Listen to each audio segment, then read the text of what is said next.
साजिश है। इसलिए कामरेज, अभी आपका तो डीम्ड डेपुटेशन है, 2 साल के लिए था, अभी 1 साल एक्सटेंड किया।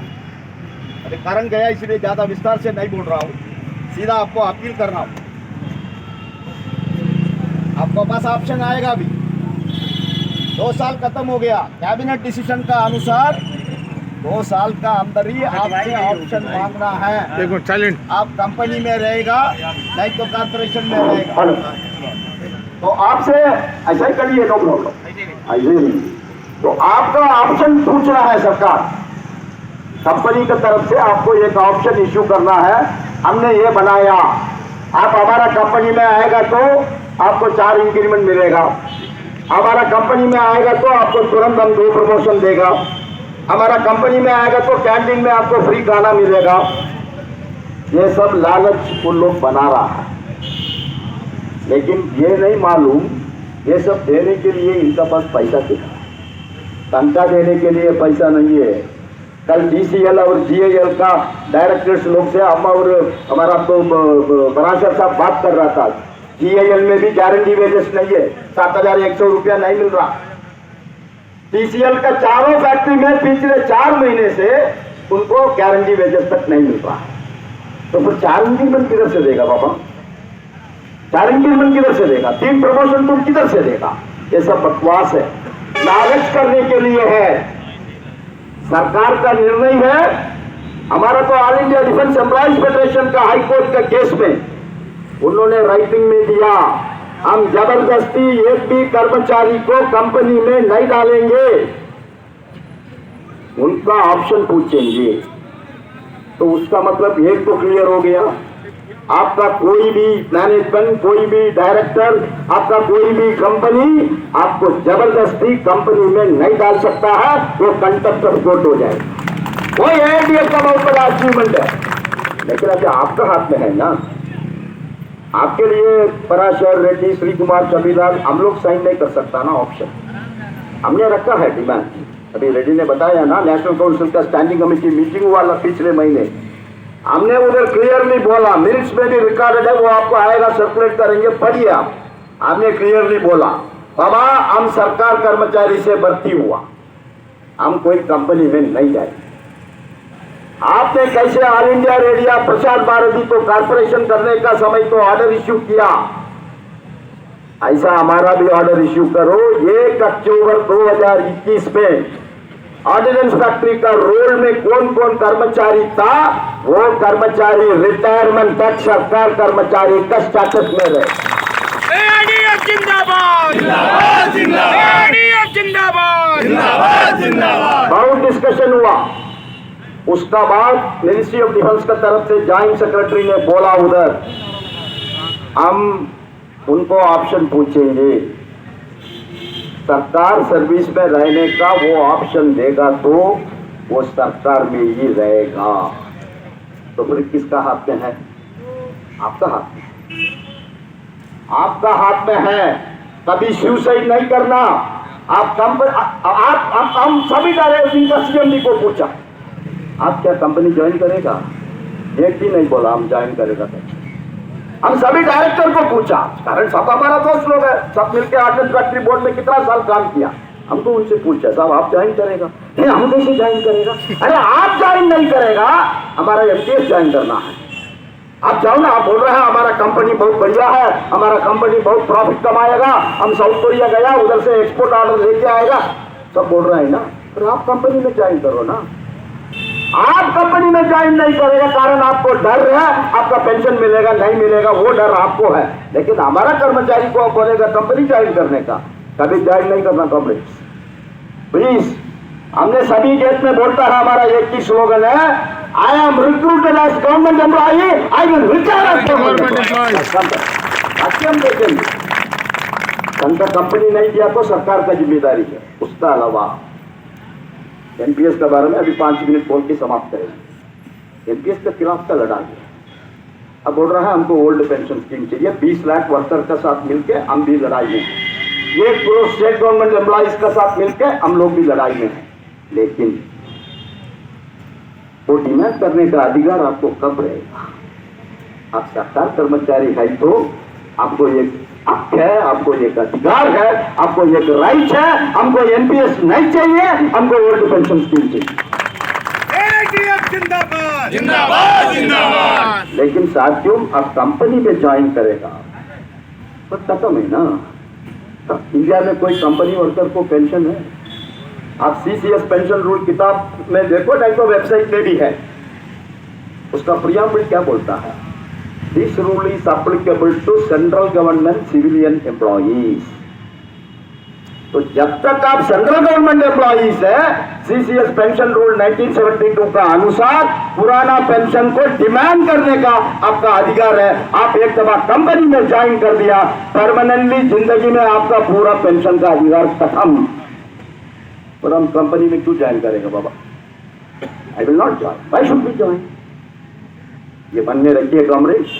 दूसरा, आज का मीटिंग है, रेड्डी ने बताया आपको, हम लोग का एक पोजीशन है, इतिहास उन्होंने बताया। अभी इधर चौधरी किधर है? चांदा का है, इधर हमारा सामने इनका फैक्ट्री, ये तो चांदा में था। हम तब एनपीएस लागू हुआ 2004-2005 में, एक मीटिंग के लिए इनका फैक्ट्री गया। कैंजीनाल में बहुत बड़ा बिल्डिंग था, उस समय 300-400 कर्मचारी एनपीएस का था, नया लड़का लोग। हमने एनपीएस के खिलाफ में बोल दिया, उधर मीटिंग खत्म हो गया। ये 300-400 लोग आके हमको घेराव कर दिया। आप कौन होता है एनपीएस को विरोध करने का? बोले क्यों बाबा, तो हमारा फेडरेशन का प्रिंसिपल है। नहीं साहब, हमको 1 लाख 2 लाख रुपया पेंशन मिलेगा। बोले कैसे मिलेगा? तो उन्होंने एक शीट निकाल के हमको शो किया, आपको याद रहेगा। हाँ, उन्होंने बोला देखो साहब, रिलायंस किसका? अंबानी का। उस समय अदानी इतना फेमस नहीं था, अंबानी का। रिलायंस का शेयर 10 रुपया का शेयर अभी 850 रुपया है। आप देखिए, कौन 10 रुपया रिलायंस का शेयर में इन्वेस्ट किया, उनको 850 रुपया मिल रहा है। कितना गुना। तो उसी तरीके से हमको पेंशन मिलेगा। हमारा तो कंट्रीब्यूशन है, सरकार का कंट्रीब्यूशन है, वो तो शेयर मार्केट में जाएगा, हमको बेनिफिट मिलेगा। आप क्यों विरोध कर रहा है? हमने उनको बोला बाबा, आप लोग शेयर मार्केट का उस्ताद है, हमको शेयर मार्केट का एबीसीडी नहीं मालूम, लेकिन इतना हमको मालूम है, उस समय हर्षद मेहता का भी फ्रॉड चल रहा था शेयर मार्केट का। हमने बोला हम तो सरकार कर्मचारी है, सामान्य आदमी है, एक लोअर मिडिल क्लास का वर्कर है, रिटायरमेंट का बाद हमारा बेसिक पे का 50 हमको गारंटी मिल रहा है, उसके ऊपर हमको डीए मिलता है, हम मरने के बाद हमारा वाइफ को पेंशन मिलता है, हमारा अनमैरिड डॉक्टर, हमारा विडो डॉक्टर, हमारा फिजिकली चैलेंज, मेंटली चैलेंज, इन सबको पेंशन मिलेगा, पुराना पेंशन है। हम उसी में हैप्पी हैं। हमको 1 लाख रुपया नहीं चाहिए। रिटायरमेंट के बाद क्या 2 रोटी खाएंगे? आटा का ही रोटी खाएगा ना, सोना का रोटी नहीं खाएगा, खा भी नहीं सकता। तो हम उस पर हैप्पी है। लेकिन आपको 2 लाख रुपया 3 लाख रुपया पेंशन मिलेगा करके आप बोल रहा है, वेट करेंगे हम लोग, देखेंगे। आफ्टर इसका अरिथमेटिकल कैलकुलेशन है, अब वेट करो। उसका बाद क्या हुआ? वो ठीक है, उसको तो एवज कमेटी इलेक्शन आएगा, मेंबरशिप वेरिफिकेशन आएगा, वो सब आएगा, लेकिन वो सवाल नहीं है। सवाल हमारा जिंदगी का सवाल है। इश्यू इज अवर लाइफ, उसी का सवाल है। बात में क्या हुआ?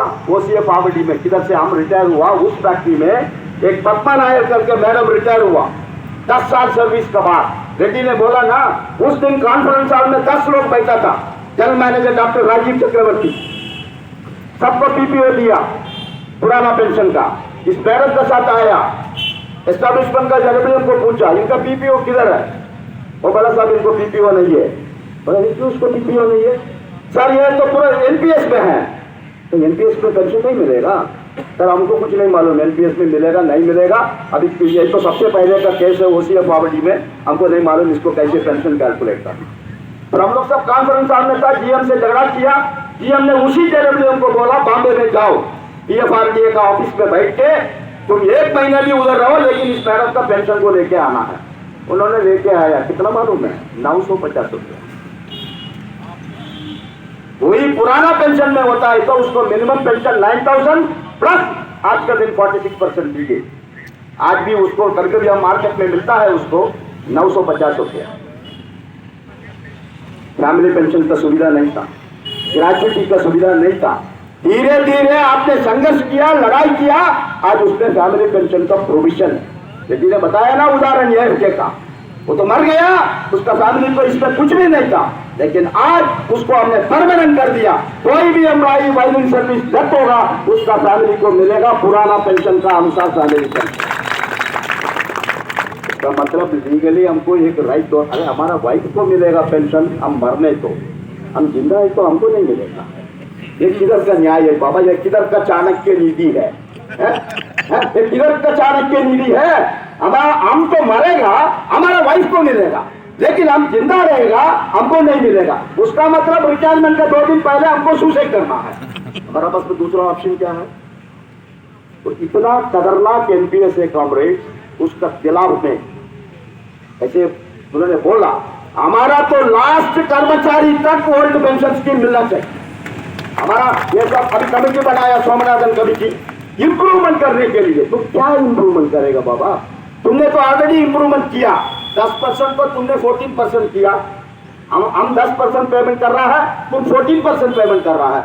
उसके बाद भी वही 2000, वही 3000, तो क्या इंप्रूवमेंट करेगा? ये सब नाटक है। चुनाव को मन में रख के 5-6 स्टेट गवर्नमेंट ने विड्रॉ कर दिया, तुम विड्रॉ नहीं कर सकता है। एक लालच क्रिएट करने के लिए इंप्रूवमेंट का नाम पर तुम स्वामीनाथन कमेटी बनाया, हम लोग सब उसको रिजेक्ट कर दिया।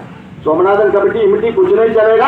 हम लोग का एक ही डिमांड है, एनपीएस को खत्म करो, पुराना पेंशन स्कीम को लागू करो, उसका अलावा कोई डिमांड नहीं है।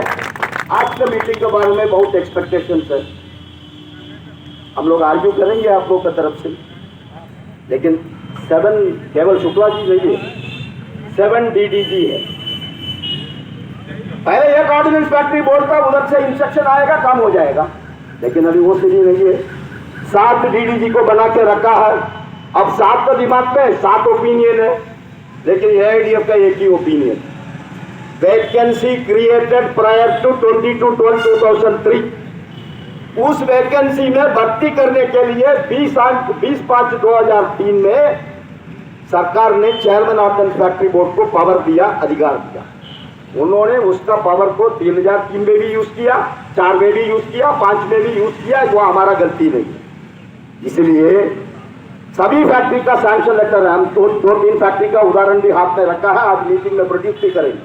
उसमें स्पष्ट लिखा है एमओडी का चिट्ठी 20/5/2003 का अनुसार हम फील्ड गन फैक्ट्री को 50 वैकेंसी सैंक्शन कर रहा है, तो उस 50 आदमी को मिलना है। अब 2004 में दिया सैंक्शन, 2005 में दिया, उसमें उस वर्कर का कोई कसूर नहीं है, उनका कोई गलती नहीं है। तो 20/5/2003 का अनुसार वो जेडब्ल्यूएम हो, जालबन हो, एलडीसी हो, दरवान हो, फायरमैन हो, हमारा एक्स ट्रेड अप्रेंटिस हो और हमारा कंपैशनेट अपॉइंटमेंट में आया कोई भी हो, उन सबको पुराना पेंशन स्कीम मतलब 7354, उसमें कुछ लोग रिटायर हो चुका पता नहीं, कुछ लोग का डेथ हो गया वो भी पता नहीं, लेकिन ये 7354 कौन है? उन 7354 को पुराना पेंशन का लाभ मिलना चाहिए। ये आज का मीटिंग में हम लोग की तरफ से बहुत स्ट्रांगली हम लोग आर्ग्यू करेंगे, लेकिन विश्वास नहीं है इन लोग के ऊपर। इसलिए कल का फेडरेशन का सर्कुलर देखो, कल हमने इश्यू किया, उसमें देखिए हमारा तो नेशनल काउंसिल जेसीएम का सेक्रेटरी है शिव गोपाल मिश्रा जी, उनका तरफ से हमने पेंशन डिपार्टमेंट को एक चिट्ठी लिखा है। कारण 3/3/2003 का चिट्ठी में लिखा है 31/10 का पहले, मतलब इस महीने 31 का पहले अपॉइंटिंग अथॉरिटी श्री कुमार को ओपीएस मिलेगा नहीं मिलेगा डिसीजन लेना है। तो कैसे डिसीजन लेगा 31 अक्टूबर का पहले? आज हमारा मीटिंग है, हम लोग का विचार वो सुनेगा, उसके बाद वो बोलेगा हम आपस में बात करके फिर आएंगे, 31 तो खत्म हो जाएगा ना। ऐसा ही पूजा का हॉलीडे से 3-4 दिन, तो टाइम किधर है? इसीलिए हमने लिखा है इसको टाइम को एक्सटेंड करो, 31 जनवरी तक इसको टाइम दे दो और 3 महीने का टाइम चाहिए। कारण अपॉइंटिंग अथॉरिटी लोग रेलवे में, डिफेंस में, किधर भी हो प्रॉपरली इन लोग डिसीजन नहीं कर रहा है, वो भी लिखा है। तो ये भी लिखा है हमारा स्टाफ साइड का मतलब जेसीएम का, फेडरेशन का विचार है, नोटिफिकेशन का मतलब वो concerned ministry, concerned department vacancy fill up करने के लिए तो सैंक्शन लेटर इश्यू किया, उस लेटर को नोटिफिकेशन ट्रीट करना पड़ेगा, उसका अनुसार आपको क्लैरिफिकेशन इश्यू करना पड़ेगा। नंबर 1। नंबर टू अनुकंपा नियुक्ति कंपैशनेट अपॉइंटमेंट में कितना लोग आया, उनको 22/12/2003 का पहले 22/12/2003 का पहले उनका कंपैशनेट अपॉइंटमेंट कंसिडर करने का जनरल मैनेजर ने कॉल लेटर इश्यू किया, वेरिफिकेशन लेटर इश्यू किया। उस डेट का अनुसार, उस लेटर का अनुसार कितना लोग 4 में 5 में कभी भी कंपैशनेट अपॉइंटमेंट में आया, उसको भी ओल्ड पेंशन स्कीम का लाभ मिलना चाहिए। ये दोनों पॉइंट कल मिश्रा जी ने चिट्ठी लिखा है, पेंशन डिपार्टमेंट को चले गया। मानिए इधर इन लोग एग्री नहीं करेगा तो भी आप सबको मालूम है एआईडीएफ इधर कन्विंस्ड है, एआईडीएफ उस इश्यू को छोड़ेगा, अंतिम तक फाइट करेंगे। इसलिए आज भी आप प्रोटेक्टेड है। 48 आवर्स किया, YAL एंड TCL आपका वर्किंग आवर को 48 किया, हमने चैलेंज किया, हाई कोर्ट ने उनको स्ट्रिक्चर पास किया, उसका बाद वो ऑर्डर विड्रॉ किया। आज भी आप शनिवार का दिन हाफ डे कर रहा है, वो all India defence employees federation का वजह से, हमारा कोर्ट केस का वजह से। इसलिए डरने का कुछ नहीं, घबराने का कुछ नहीं, आप विश्वास में रहिए, हम लोग फाइट करेंगे, हम लोग संघर्ष करेंगे। एक उदाहरण बोल के समाप्त कर रहा हूं। आपको मालूम है आपका फेस्टिवल एडवांस बंद कर दिया, मालूम है ना? 7वां पे कमीशन का बाद फेस्टिवल एडवांस बंद कर दिया। सभी लोग सोचा बंद हो गया, अभी वापस नहीं मिलेगा, लेकिन आपने फाइट किया, आपने संघर्ष किया। Last DCM national council meeting में ये बेसिक पे हम लोग ने डिमांड किया। कैबिनेट सेक्रेटरी को ये सवाल पूछा, सर आपका घर में एक सर्वेंट मेड काम कर रहा है, आपका मिसेस उसको दिवाली को एडवांस नहीं देता है? कहता है ना, हम सरकार कर्मचारी को क्यों नहीं मिलेगा? ये लड़ाई करके अभी तो लास्ट महीने DCM हुआ, उसमें डिपार्टमेंट ऑफ एक्सपेंडिचर का सेक्रेटरी ने एग्री किया, सभी केंद्र सरकार कर्मचारी को फेस्टिवल एडवांस हम 20,000 रुपया देंगे। आपने फाइट किया इसलिए मिला ना, आप चुप बैठेगा तो कोई देगा? ऐसा बहुत इश्यूज लेके हम लोग फाइट कर रहा है। हमारा इतना ही अपील है, नंबर 1 आप कभी भी ऑप्शन मत दीजिए कंपनी में ज्वाइन करने का। नंबर 2 NPS के लड़ाई में AITF का क्या क्या संदेश आता है, उसका अनुसार उस आंदोलन में पूरा का पूरा आपको पार्टिसिपेट करना है। यह नंबर 2। नंबर 3 आने वाला वस्तु कमेटी चुनाव, वो भी एक आंदोलन का मंच है। ये केवल 7 लोगों को 10 लोगों को इलेक्ट करने का एक मंच नहीं है, उनको पद देने का मंच नहीं है, वो भी एक आंदोलन का प्लेटफॉर्म है। बस committee election also is a struggle platform. तो उसमें हमारा लाल झंडा यूनियन को पूरा का पूरा पैनल वोट डाल के उनका विक्ट्री को आपने इंश्योर करना है। यह हमारा तीसरा अपील है। हमारा चौथा अपील है, आपको एक स्ट्रांग यूनियन चाहिए ना। आपका इधर टेलीफोन से लेके क्या क्या हुआ, एक घंटे में सौरभ हमको रिपोर्टिंग कर रहा था, हम लोग भी उस पर इंटरफेयर था, आप लोग सब इसी गेट का सामने करा था, लेकिन आपका यूनियन स्ट्रांग था, आपका फेडरेशन स्ट्रांग था, इसलिए वो इश्यू सेटल हुआ। नहीं तो क्या होता था, विक्टिमाइज करता था ना। इसलिए स्ट्रांग यूनियन का बहुत जरूरत है, स्ट्रांग फेडरेशन का जरूरत है। आपका फेडरेशन हिंदुस्तान में नंबर 1 फेडरेशन है। पिछले मेंबरशिप वेरिफिकेशन में 55% 55% कर्मचारी AITF का फेवर में मेंबरशिप वेरिफिकेशन में वोट डाला। दोनों फेडरेशन मिलने के बाद ही 45 है, आप अकेला 55 है। तो इसलिए अभी जनवरी महीने में आने वाला मेंबरशिप वेरिफिकेशन में हम आपको अपील कर रहा हूं, फील्ड गन फैक्ट्री मजदूर यूनियन का टारगेट मिनिमम 60% होना चाहिए। मैक्सिमम आप 100% भी दे दो, अच्छा है, बढ़िया है, लेकिन डेमोक्रेसी है, हम उतना हम आशा नहीं कर सकता है। लेकिन हम अपील करना चाहती हूँ कि इस मेंबरशिप वेरिफिकेशन में भी आप मिनिमम फील्ड गन फैक्ट्री में रिसर्च ओपन करने का समय 60% का ऊपर कर्मचारी का सपोर्ट हमारा मजदूर यूनियन और all India defence employees federation को होना चाहिए। हम आपको AITF की तरफ से आश्वासन देना चाहता हूँ, कोई भी इश्यू फेडरेशन छोड़ता नहीं। आपका कोई भी विषय हो, कोई भी इश्यू हो, हम सरकार से लड़ाई करेंगे, हम आपका सीएमडी लोग से लड़ाई करेंगे, संघर्ष करेंगे। आप उस संघर्ष का पीछे, एआईडीएफ का लाल झंडे का पीछे, फील्ड मजदूर यूनियन का पीछे आप संघर्ष होइए। हमको पूरा विश्वास है, हमारा इतिहास है, हम कोई भी इश्यू लेके लड़ाई किया, उसको हमने हासिल किया, उसी को लेकर हम आगे चलेंगे। इतना बोल के आप सबको नमस्कार, लाल सलाम, धन्यवाद।